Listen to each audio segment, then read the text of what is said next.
ഈ തെരഞ്ഞെടുപ്പ് ആനന്തര ചർച്ചകളിൽ പലപ്പോഴും ഏതെങ്കിലും ഒരു വിഷയം സുപ്രധാന വിഷയമായി ഇതാണ് നമ്മുടെ പരാജയ കാരണം എന്ന മട്ടിൽ തീരുമാനമെടുക്കുകയും അതിന്മേൽ പിന്നെ ചർച്ച അങ്ങ് കൊണ്ടുപോവുകയും ചെയ്യുന്ന രീതി അത് സി പി എമ്മിനുണ്ട്. ഇപ്പം ശബരിമല വിഷയത്തിന് ശേഷം ആ തെരഞ്ഞെടുപ്പ് പരാജയത്തിന് ശേഷം അതാണ് കാരണം എന്നുള്ള നിലയിലേക്ക് വിലയിരുത്തുകയും പിന്നെ അതിന് പരിഹാരക്രിയകളുമായി നടക്കുകയൊക്കെ ചെയ്യുന്ന രീതി ഉണ്ടായിരുന്നു. ആ പരിഹാരക്രിയകളുടെ ബാക്കിയാണ് അയ്യപ്പ സംഗമം അടക്കമുള്ളത്.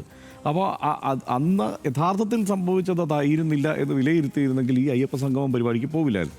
പിന്നെ ഏറ്റവും പ്രധാനമായി ഒരു വിലയിരുത്തേണ്ട ഒരു കാര്യം, പിണറായി വിജയൻ സർക്കാർ വന്നതിന് ശേഷം പൊതുജനങ്ങളിലേക്ക് ഇറങ്ങിച്ചത്, അതായത് യഥാർത്ഥ പ്രശ്നങ്ങൾ നിൽക്കുമ്പോൾ ഇപ്പോൾ നിപ്പ പോലെയോ കോവിഡ് പോലെയോ പ്രളയം പോലെയോ ഉള്ള വിഷയങ്ങളിലുള്ള ഇടപെടലിനപ്പുറത്ത് അല്ലാത്ത എല്ലാ പരിപാടികളും PR ഡിസാസ്റ്ററായിരുന്നു. ആ കാര്യത്തിൽ സംശയമൊന്നുമില്ല. ഇപ്പം നവകേരള സദസ്സുകളായാലും അതല്ലെങ്കിൽ നവകേരള യാത്ര, പിന്നെ അതിനുശേഷം ഈ അയ്യപ്പ സംഗമം, ഇതുപോലുള്ള പരിപാടികളെല്ലാം യഥാർത്ഥത്തിൽ വലിയ ഡിസാസ്റ്റർസ് ആയിട്ടാണ് അത് നടപ്പാക്കിയത് എന്നുള്ളതിനകത്ത് സംശയമൊന്നുമില്ല.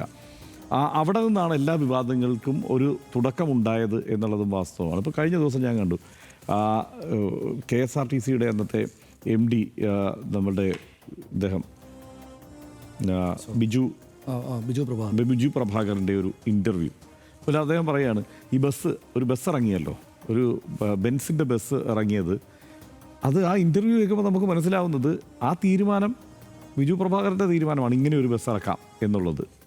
ബിജു പ്രഭാകർ ആരാണ് നമുക്കറിയാമല്ലോ, തച്ചടി പ്രഭാകരൻ്റെ മകനാണ്. അദ്ദേഹം ഇപ്പോഴും രാഷ്ട്രീയ താല്പര്യമുള്ളയാളാണ്, രാഷ്ട്രീയത്തിൽ ഇറങ്ങാൻ അദ്ദേഹം അതൊന്നും മനസ്സിൽ വെച്ചിട്ടല്ല ബസ് ഇറക്കിയിരിക്കുന്നത്. അദ്ദേഹം KSRTCയുടെ MD ആണ്. KSRTCയിലെ ചില പരിഷ്കരണ പ്രവർത്തനങ്ങളുമായി മുന്നോട്ട് പോകുമ്പോൾ ഇതൊരു മികച്ച ആലോചനയാണ്, ചില പരീക്ഷണങ്ങൾ നടത്താനുള്ള ഒരു ഉപാധിയാണ്, ലിഫ്റ്റ് വെച്ച ബസ് ഇറക്കാം, ഇതൊക്കെ KSRTCക്ക് വേണ്ടി എന്ന മട്ടിലാണ് അദ്ദേഹം പറയുന്നത്.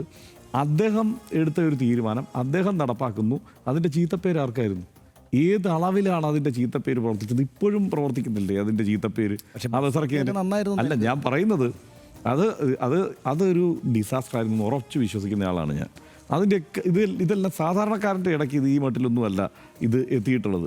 ഞാൻ പറഞ്ഞത് ഇതല്ല, ഞാൻ പറഞ്ഞത് അതാണ് പ്രധാനപ്പെട്ട വിഷയം എന്ന് വിലയിരുത്താൻ വേണ്ടിയിട്ട് പറയല്ല. ഞാൻ പറഞ്ഞത് ഈ രീതിയിൽ ഓരോ പ്രശ്നങ്ങളും ഡിസാസ്റ്റർ ആയിപ്പോയതിലതൊക്കെ അത് ഇങ്ങനെയായി നാട്ടുകാരുടെ മുമ്പിലേക്ക് അത് എത്തുകയും ചെയ്തു. പക്ഷേ ഒരു ബസ്സിലെല്ലാവരും കൂടെ പോകുന്നതിലൊന്നും വലിയ വിഷയമില്ലെന്ന് വിചാരിക്കുന്ന ആളല്ല. അതാണ് പറഞ്ഞത്. KSRTC ഒരു ബസ്സേ ആവശ്യപ്പെട്ടിട്ടുള്ളൂ. ആ ബസ് ഇങ്ങനെ ആയിരിക്കണമെന്ന് തീരുമാനിച്ചത് ബിജു പ്രഭാകറാണ്. അപ്പോഴാണ് ഈ പ്രശ്നം ഉണ്ടാവുന്നത്. മനസ്സിലായില്ലേ? ഒരു ബസ് ആവശ്യപ്പെട്ടു എല്ലാവർക്കും, മന്ത്രിമാർക്ക് യാത്ര ചെയ്യാൻ. അപ്പോൾ പ്രായമായ മന്ത്രിമാരാണല്ലോ, അപ്പോൾ അവർക്കെല്ലാവർക്കും സൗകര്യത്തോടെ യാത്ര ചെയ്യാനൊരു ബസ് വേണമല്ലോ എന്നുള്ള ആലോചനയിൽ നിന്ന് ആ ബസ്സിനെ കുറിച്ചുള്ള ആലോചന വളർന്ന് ഒരു ബസ് മേടിച്ച് ആ ബസ് ഇങ്ങനെയൊക്കെ പരുവപ്പെടുത്തി എടുത്തതിൽ ആണ് പിന്നീട് ഈ കാര്യങ്ങളെല്ലാം ഉണ്ടായത്. അതിപ്പോൾ ആ ബസ് മേടിച്ചത് ഒരു കുഴപ്പമായെന്നല്ല ഞാൻ പറഞ്ഞത്. അതിൽ നിൽക്കാനല്ല ഞാൻ ഈ വിഷയം കൊണ്ടുവന്നത്. ഞാൻ പറഞ്ഞത് ഇതെല്ലാം അടിസ്ഥാനപരമായി ഇത് സാധാരണക്കാരുടെ ഇടയിലേക്ക്, ജനങ്ങളുടെ ഇടയിലേക്ക് വന്നപ്പോൾ ഇതെല്ലാം ഓരോ പ്രശ്നങ്ങളാണ്.